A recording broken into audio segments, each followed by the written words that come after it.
महागाई आहे ती मोठ्या प्रमाणात वाढवली आहे। जर तुम्ही आज पाहिलं तर साधारणतः तेलाचा डबा जो 1500ला होता तो आता 2200ला झालेला आहे। त्याचप्रमाणे लसूण आज 400 ते 500 रुपये किलो झालेला आहे। कांदा 80-90 रुपये किलोने मार्केटमध्ये विकला जातो। त्याच्यामुळे एक प्रकारे एका हाताने द्यायचं आणि दुसऱ्या हाताने काढून घ्यायचं ही फसवी योजना या सरकारकडून राबवली जाते आणि हे पैसे खरं तर सर्वसामान्यांच्या खिशात न जाता ते परत सरकारच्याच खिशात जात आहेत। आता आपल्याला लाडकी बहीण म्हणून 1500 रुपये येतात आहे ना। त्याला सडवा केला 2200ला मग सगळंच महाग केलं ना। 1500 रुपये कशात गेले? किराणा मग किराणा सगळ्यात महाग केलाय। डाळ 100 रुपये किलो झाली की नाही ना। 1500 रुपये आले लाडकी बहिणीचं पण तेलाचा डब्बा हरभऱ्याची डाळ 100 रुपये किलो परवडलं का लाडक्या बहिणीला? लाडक्या बहिणीचे जे 1500 रुपये आले महिन्याला आले 1500 पण तेलाचा डबा वाढवला डाळी वाढवल्या। खरं आहे आपण गॅस पण केलं तर 3 फ्री भेटले का आपल्याला? गॅस नाही अजून नाही भेटले। नाही भेटले का? गॅस केले फ्री मध्ये पण अजून गॅस नाही भेटलेले तरी आपल्याला आपको क्या चाहिए सुधरना? जो भी आमदार आएगा चुन के तो उन्होंने अपने लिए क्या काम करना मांगता वाघोली के लिए? सबसे पहले तो यहाँ पे रोड जाम होते हैं उनका काम करना चाहिए। यहाँ पे टैंकर्स जो आते हैं आपके बड़े वाले रोज आए दिन एक्सीडेंट होते हैं। कल ही वडगाव शहरी समाचार मध्ये आपलं सहर्ष स्वागत। आता आम्ही आहोत वाघोली या परिसरामध्ये बाजारामध्ये। तरी आपण शेतकऱ्यांशी त्यांचे प्रश्न काय आहे जे पण उमेदवार येईल जे सरकार येईल त्यांनी शेतकऱ्यांसाठी काय काम करायला पाहिजे होते आतापर्यंत काय केलं? 1 मिनिट बोलू आपण। हॅलो माझं नाव दत्तात्रय राधोखुळे फुलगाव तालुका हवेली जिल्हा पुणे येथील मी एक शेतकरी वाघोली बाजारामध्ये मका विकण्याकरता आलो आहे। शेतकऱ्यांच्या अशा समस्या आहे की शेतकऱ्यांना कुठेतरी एक ठिकाणी जागा चांगली भेटली पाहिजे माल विकण्याकरता स्वतःचा माल स्वतः विकला पाहिजे। अशा समस्या सोडवणारा एखादा आमदार असेल तर त्याला निवडून द्यायला हरकत नाही काही। आपल्या समस्याला कोणत्या उमेदवाराने टाकलंय का बाबा मी हे शेतकऱ्यांचं काम करेन असं कोणतं उमेदवार बोललाय का? सगळेच आमदार आश्वासन देतात पण त्याची पूर्तता होत नाही। याची पूर्तता कोणी आमदार निवडून यावं त्याची पूर्तता त्यांनी करावी। खरं हे शेतकऱ्याचा माल आता हे घेऊन आले तर आपण बघू शकता की हे मका आणली त्यांनी विकण्यासाठी पण त्याला जागा सुद्धा उपस्थित नाहीयेत। पण शेतकऱ्यांना खऱ्या अर्थाने त्याला जागा एक कुठेतरी उपलब्ध करून द्यावा जेणेकरून ते स्वतःचा माल स्वतः विकू शकतात। आपण काय यांना विचारू काय वाटतं आपल्याला? आपले काय जे सरकार निवडून येईल किंवा जो आमदार येईल त्यांनी काय करायला पाहिजे आपल्या याच्यासाठी? शेतकऱ्यासाठी सोय करायला पाहिजे। शेतकऱ्यासाठी सोय करायला पाहिजे उन्हीत उभं राहून विकायला लागतो माल। खरंच जे ते बोलतोय की आमची समस्याकडे कोणीही लक्ष देत नाहीत।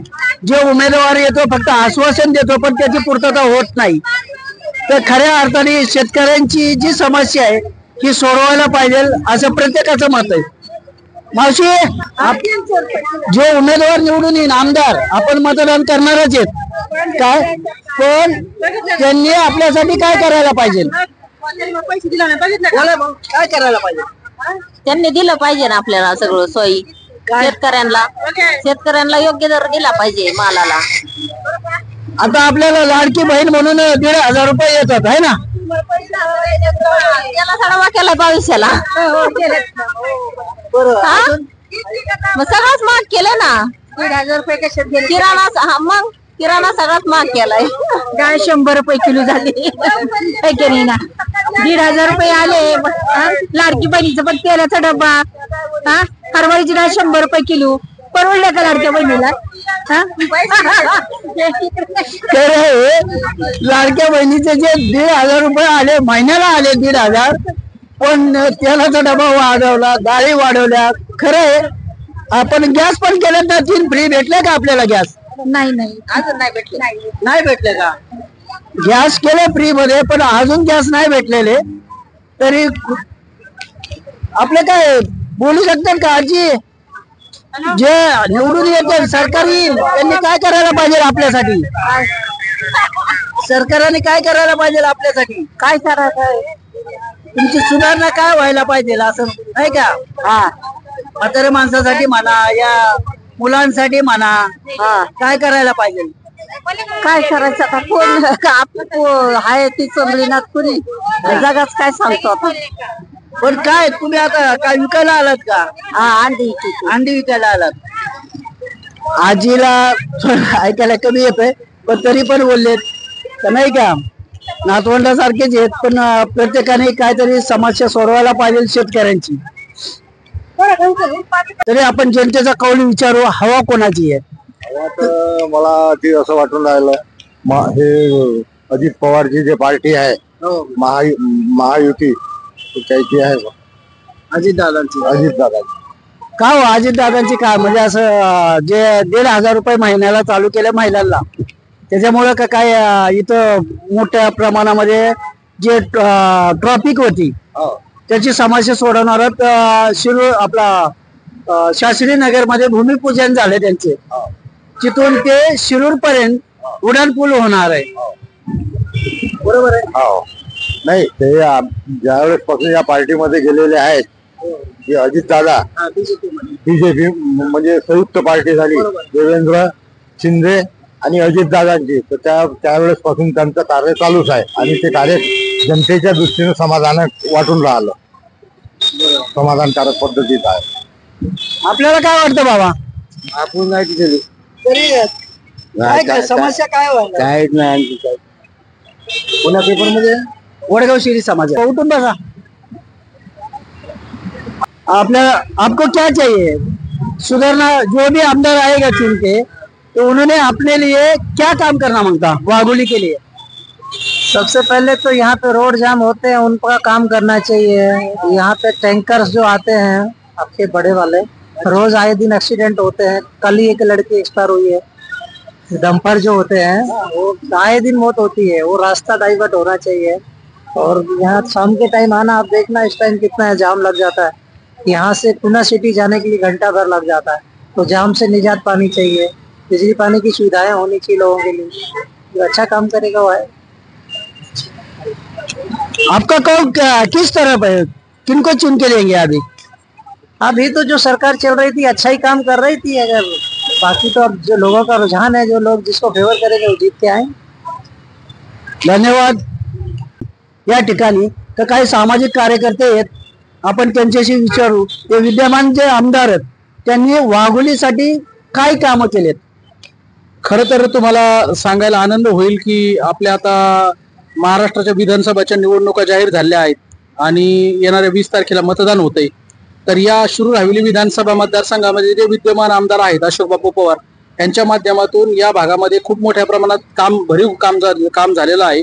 शिरूर असेल किंवा हवेली असेल तसं पाहिलं तर हा मोठा विस्ताराने मतदारसंघ आणि त्यातलं त्यात वाघोली हे सगळ्यात मोठं गाव आहे. त्या मतदारसंघामध्ये जवळपास 3-3.5 लोकांचं वास्तव्य या ठिकाणी आहे आणि या ठिकाणी भरपूर समस्या आहेत परंतु त्या एक एक एक एक सोडवत आहेत. शहरीकरण मोठ्या प्रमाणात होतं या ठिकाणी. सगळ्यात महत्वाचा समस्या या ठिकाणी वाहतूक कोंडीचा आहे. वाहतूक कोंडी प्रचंड इथं 2-2 अर्धा तास या ठिकाणी ट्रॅफिक मध्ये लोक अडकतात. तर ही समस्या पाकर्षाने सुटण्यासाठी या भागाचे खासदार अमोल कोल्हे यांच्या माध्यमातून फ्लायओव्हर मंजूर झालेला आहे मोठ्या प्रमाणात. तसंच पाण्याच्या समस्या सोडवण्यासाठी 232 कोटीचं टेंडर या ठिकाणी जाहीर झाले त्याचं देखील काम चालू झालेलं आहे आणि मोठ्या प्रमाणात काम विकास बापूंच्या माध्यमातून होत आहे. आणि येणाऱ्या काळात वाघोलीचे जे काही प्रलंबित प्रश्न आहेत ते सोडण्यासाठी महाविकास आघाडी आणि बापू या ठिकाणी प्रयत्न करतील. बरोबर आहे. महाविकास आघाडीतर्फे त्यांनी विविध कामाचे त्यांनी सांगितलंय. पण इथालची मी आता बाजारामध्ये गेलो होतो त्यांनी शेतकऱ्यांनी काय सांगितलं की जो पण आमदार आमच्यासाठी निवडून येईल आमच्यासाठी काय करणार आहे. कारण आमचा भाजीपाला म्हणा या काही विकायचा प्रश्न आला तर आम्हाला रोडवरती बसावं लागतं. त्यांना त्यांची स्वतःची जागा अशी भेटेल का त्यांना? आणि खरी हे वस्तुस्थिती आहे तुमची ही.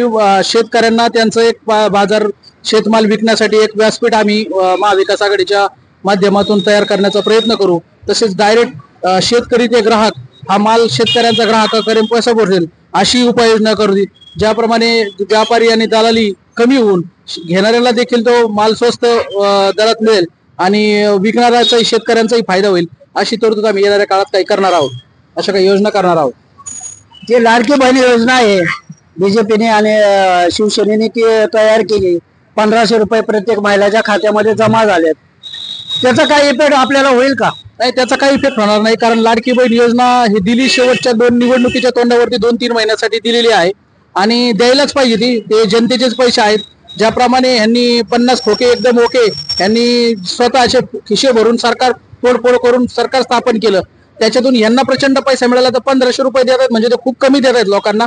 ते त्यांनी त्याच्यापेक्षा जास्त देणार आहेत. महाविकास आघाडीचं सरकार आल्यानंतर आम्ही 3000 रुपये महिलांना लाडकी महालक्ष्मी योजनेच्या अंतर्गत देणार आहोत. आणि खरं तर या सरकारने 1500 रुपये जाहीर केल्याच्या नंतर जे महागाई आहे ती मोठ्या प्रमाणात वाढवली आहे. जर तुम्ही आज पाहिलं तर साधारणतः तेलाचा डबा जो 1500ला होता तो आता 2200ला झालेला आहे. त्याचप्रमाणे लसूण आज 400 ते 500 रुपये किलो झालेला आहे. कांदा 80-90 रुपये किलोने मार्केटमध्ये विकला जातो. त्याच्यामुळे एक प्रकारे एका हाताने द्यायचं आणि दुसऱ्या हाताने काढून घ्यायचं ही फसवी योजना या सरकारकडून राबवली जाते. आणि हे पैसे खरं तर सर्वसामान्यांच्या खिशात न जाता ते परत सरकारच्याच खिशात जात आहेत. धन्यवाद. वडगाव शिरी समाजाशी आपण बात केल्याबद्दल धन्यवाद. आपण काय बोलू शकता? त्यांची पण तीच इच्छा आहे. धन्यवाद.